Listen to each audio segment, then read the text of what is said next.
प्यारे बच्चों, पिछले वीडियो में हमने पढ़ा कि मुद्रण क्रांति से किस प्रकार लोगों में पढ़ने का जुनून पैदा हुआ, जिसके चलते 19वीं सदी तक यूरोप में साक्षरता दर में जबरदस्त वृद्धि देखने को मिली।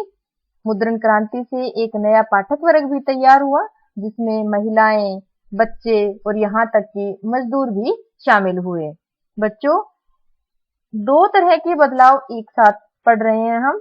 एक है तकनीकी आविष्कारों के चलते मुद्रण संस्कृति में आए बदलाव और दूसरा पाठक वर्ग में आने वाला बदलाव। अब पाठक वर्ग में महिलाएं, बच्चे और मजदूर भी शामिल हो गए हैं। इस बदलाव में बच्चों सबसे पहले बच्चों के बारे में पढ़ते हैं कि मुद्रण क्रांति ने उन्हें कैसे प्रभावित किया, उनके जीवन में क्या बदलाव आया। बच्चों, 19वीं सदी में यूरोप में बच्चों के लिए प्राथमिक शिक्षा अनिवार्य कर दी गई। बच्चों, हमारे देश में प्राथमिक शिक्षा का अर्थ है पहली से 5वीं तक की शिक्षा। तो 19वीं सदी में बच्चों के लिए जब शिक्षा अनिवार्य कर दी गई तो बच्चों के लिए अलग से किताबें लिखी जाने लगी। अलग से किताबों का मतलब है बच्चों कि बच्चों के लिए जो साहित्य है वह अलग तरीके का होता है। उन्हें शुरुआत में क्या पढ़ाया जाना चाहिए, क्या नहीं, तो इस तरह से बच्चों के लिए अलग साहित्य लिखा जाने लगा। और 1857 में फ्रांस में बच्चों की पुस्तकें छापने के लिए एक अलग प्रेस की स्थापना की गई, जिसमें पुरानी और नई दोनों तरह की परिकथाओं यानी बच्चों को जो अच्छी लगे और लोक कथाओं का प्रकाशन किया गया। लोक कथाओं का मतलब होता है बच्चों कि जो पीढ़ी दर पीढ़ी हर वर्ग और तबके के जो लोग हैं वो अपने संस्कृति से जुड़े हुए हैं, जिन कथाओं के माध्यम से उन्हें लोक कथाएं कहते हैं बच्चों। और कई लोक कथाओं को नए सिरे से बच्चों के लिए लिखा गया। 1812 में जर्मनी में ग्रिम बंधुओं ने किसानों के बीच से लोक कथाएं जमा की और उनका संकलन किया। लोक कथाएं आप समझ गए होंगे। तो जर्मनी में एक ऐसा प्रयास किया गया कि किसानों से लोक कथाएं सुनी गई और फिर उन्हें छापा भी गया। लेकिन इस बात का ध्यान रखा गया कि कुलीन वर्ग के अनुसार जो अनुपयुक्त सामग्री थी उसे छापा नहीं गया। बच्चों, हमने देखा कि बच्चों के लिए परिकथाएं, लोक कथाओं से संबंधित साहित्य छापा जाने लगा, लेकिन लोक कथाओं को नया रूप मिला। वे छप तो गई, लेकिन इस प्रक्रिया में उनके मायने बदल गए। बच्चों, 19वीं सदी में महिलाओं की अगर हम भूमिका देखें तो पाठिका और लेखिका दोनों में ही उनकी भूमिका अहम हो गई। महिलाओं के लिए पेनी मैगजीन्स या एक पेशिया पत्रिकाएं छपने लगी, जिसमें उनके चाल चलन और गृहस्थी चलाने वाले जो निर्देश थे वो छपने लगे। 19वीं सदी में जब उपन्यास छपने लगे तो महिलाएं उनकी अहम पाठक बन गई। साथ ही साथ बच्चों, नए उपन्यासकारों में महिलाएं भी अग्रणी रही, जिनमें जैन ऑस्टिन, ब्रांट बहने और जॉर्ज इलियट इत्यादि का नाम लिया जा सकता है। बच्चों, इन महिलाओं के लेखन से नारी का एक नया रूप सामने आया, जिसका व्यक्तित्व मजबूत था, जिसमें गहरी सूझबूझ थी, जिसका अपना दिमाग था और अपनी इच्छा शक्ति थी। बच्चों, हमने देखा कि किस तरह से महिलाओं और बच्चों के जीवन को मुद्रण क्रांति ने प्रभावित किया। मजदूरों की जिंदगी में क्या प्रभाव आया मुद्रण क्रांति से, आइए पढ़ते हैं। 17वीं सदी में किराए पर चलने वाले जो पुस्तकालय हैं वो अस्तित्व में आने लगे। बच्चों, क्योंकि किताबें महंगी थी और मजदूरों के पहुंच से बाहर थी, किराए पर वे किताबें ले सकते थे। जब भी उन्हें समय लगे काम करने के बाद तो वे इन्हें पढ़ते थे और फिर वापस जमा करवा देते थे। तो इस वजह से किताबें मजदूरों की पहुंच में आने लगी। पुस्तकालयों का इस्तेमाल सफेद कॉलर मजदूरों, दस्तकारों और निम्न वर्गीय लोग भी करने लगे। काम के बाद जब भी मजदूरों को समय लगने लगा तो अपनी स्थिति में सुधार के लिए और अपने आप को व्यक्त करने के लिए मजदूरों ने भी लिखना शुरू किया। उन्होंने बड़ी संख्या में राजनीतिक पर्चे निकाले और साथ ही अपनी आत्मकथाएं भी लिखनी शुरू की। हमने देखा कि महिलाएं, बच्चे और मजदूरों ने मुद्रण क्रांति से किस प्रकार पढ़ना शुरू किया और एक नया पाठक वर्ग मुद्रण क्रांति की देन बन गया। नए तकनीकी परिष्कार। बच्चों, वीडियो के शुरू में ही हमने देखा है कि दो तरह के बदलाव एक साथ पढ़ रहे हैं हम, जिसमें एक है तकनीकी आविष्कार के चलते मुद्रण क्रांति में किस तरह नए नए बदलाव आए, और दूसरा हमने पाठक वर्ग में बदलाव पढ़ लिया है। आइए अब देखते हैं कि मुद्रण में किस तरह से सुधार हुआ। सबसे पहले 18वीं सदी के अंत तक बच्चों प्रेस जो है वो धातु से बनने लगे। हमने पढ़ा था कि पहले लकड़ी के प्रेस इस्तेमाल किए जाते थे, लेकिन धीरे धीरे प्रेस धातु से बनने लगे। धातु मजबूत होती है बच्चों, अब प्रेस की मजबूती बढ़ गई। 19वीं सदी के मध्य तक शक्ति चालित या बेलनाकार प्रेस अस्तित्व में आई बच्चों। शक्ति चालित बेलनाकार प्रेस का अर्थ है बच्चों, पहले प्रेस मानव शक्ति से चलती थी, लेकिन अब भाप की शक्ति का आविष्कार हो गया था, या फिर पवन शक्ति के इस्तेमाल से प्रेस चलने लगी, और न्यूयॉर्क के रिचर्ड एम हो ने शक्ति चालित बेलनाकार प्रेस को कारगर बना लिया था। इससे 1 घंटे में 8000 शीट या ताव एक साथ छापे जा सकते थे। इसी के साथ 19वीं सदी के अंत तक आते आते ऑफसेट प्रिंटिंग चलन में आई, जिसमें एक साथ 6 रंगों में छपाई की जा सकती थी। धीरे धीरे बच्चों बिजली से चलने वाले प्रेस 20वीं सदी तक आते आते अस्तित्व में आने लगे। हमने तकनीकी आविष्कारों ने किस तरह मुद्रण में सुधार किया और मुद्रण की गति भी तीव्र हो गई। जो 19वीं सदी तक आते आते किताबें बेचने के नए नए तरीके अपनाने लगे प्रकाशक और विक्रेता। क्या? देखिए बच्चों, उपन्यास जो हैं वो कड़ियों में या श्रृंखलाओं में लिखे जाने लगे, धारावाहिक की शक्ल में। धारावाहिक का अर्थ होता है बच्चों श्रृंखला या सीरीज, ताकि पाठक जो है वो अगला अंक आने के लिए जिज्ञासु रहे या उसको खरीदने के लिए उसके मन में जो है प्रोत्साहन रहे कि अगले अंक में ऐसा क्या होने वाला है। प्रत्येक अंक में अंत में एक संशय या एक सस्पेंस छोड़ दिया जाता था, ताकि जो पाठक है वो अगला अंक जरूर खरीदे। दूसरा है बच्चों, 1920 के दशक में इंग्लैंड में लोकप्रिय साहित्य को सस्ती दरों पर बेचा जाने लगा, जिसे सीलिंग सीरीज या सीलिंग श्रृंखला कहा गया। तीसरा है बच्चों, 1930 के दशक में संसार में महामंदी आई थी, जिसकी वजह से मुद्रण भी प्रभावित हुआ। अब बिना जिल्द वाली किताबें निकाली गई, जो जिल्द वाली किताब के मुकाबले में सस्ती थी। 20वीं सदी में फिर से किताब के ऊपर जिल्द लगाने का जो है प्रचलन शुरू हो गया।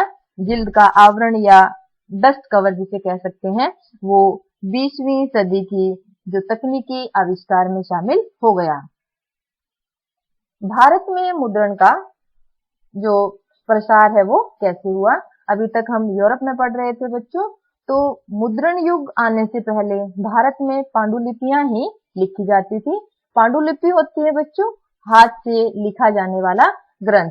यह कई भाषाओं में था, संस्कृत, अरबी, फारसी और विभिन्न क्षेत्रीय भाषाओं में पांडुलिपियां लिखी जाती थी। पांडुलिपियां ताड़ के पत्तों या हाथ से बने कागज पर लिखी जाती थी।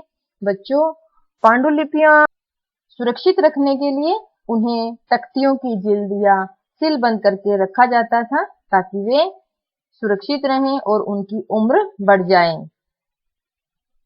लेकिन पांडुलिपियां नाजुक थी और महंगी भी थी। एक तो उन्हें बड़ी ही सावधानी से पकड़ना होता था, और दूसरा उन्हें लिखने के लिए जो लिपियां थी वो अलग अलग तरीके से थी, जिसकी वजह से उन्हें पढ़ना भी आसान नहीं था। पांडुलिपियां तैयार करने में काफी समय लगता था और काफी मेहनत का काम भी था ये, जिससे किताबें आम जनमानस की पहुंच से बाहर थी।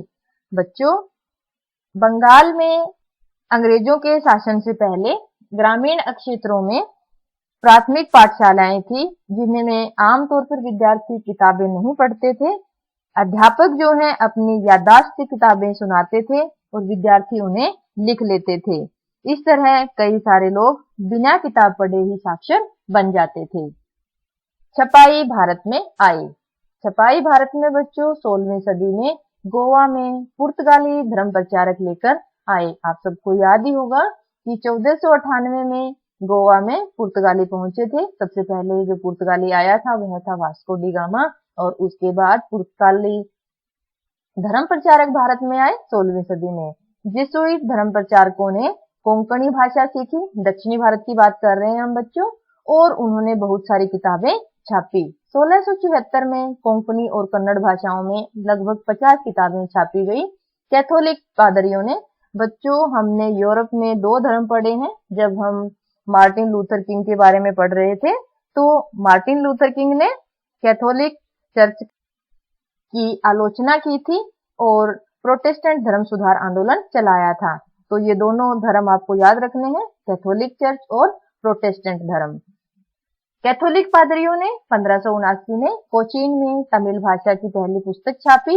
1713 में मलयालम भाषा की पहली पुस्तक छपी। डच प्रोटेस्टेंट धर्म प्रचारकों ने, बच्चों डच वे लोग हैं जो हॉलैंड से आए थे, आजकल हॉलैंड को नीदरलैंड बोलते हैं। इन धर्म प्रचारकों ने तमिल भाषा में 32 किताबें छापी और इनमें से बहुत सी किताबें पुरानी किताबों का अनुवाद थी।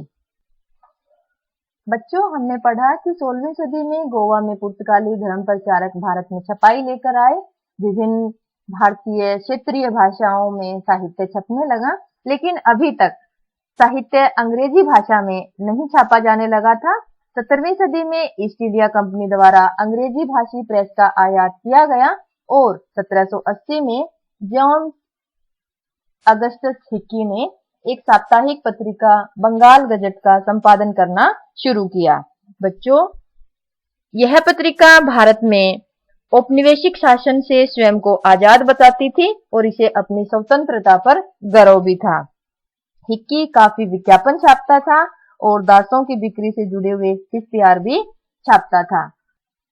इस पत्रिका में ईस्ट इंडिया कंपनी की आलोचना होती थी बच्चों, जिसके चलते वारन हेस्टिंग्स ने जेम्स अगस्टस हिक्की को सजा दी और ऐसी प्रेस को प्रोत्साहित करना शुरू किया जो भारत में औपनिवेशिक राज की छवि को मान्यता दिलवा सके।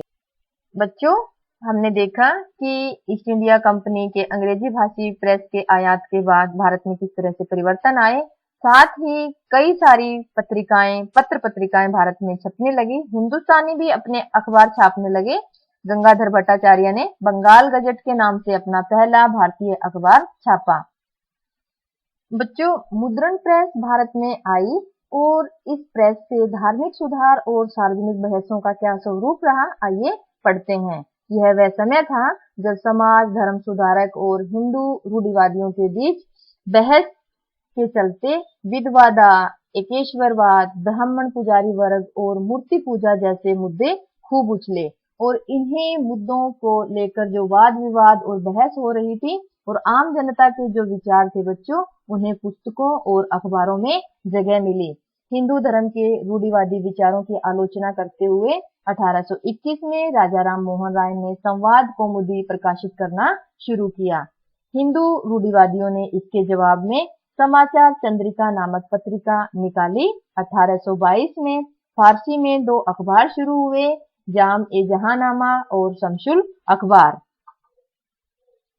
बच्चों हमने देखा कि किस तरह से हिंदू रूढ़िवादियों और धर्म प्रचारकों के बीच वाद विवाद शुरू हुआ। उलेमा मुस्लिम भी राजवंशों के पतन से अब चिंतित होने लगे। बच्चों उलेमा का अर्थ है इस्लामिक कानून जानने वाला और राजवंश बच्चों आपको ध्यान है जिस समय की हम बात कर रहे हैं वहां मुख्य रूप से मुगल राजवंश और क्षेत्रीय राजवंश अस्तित्व में थे।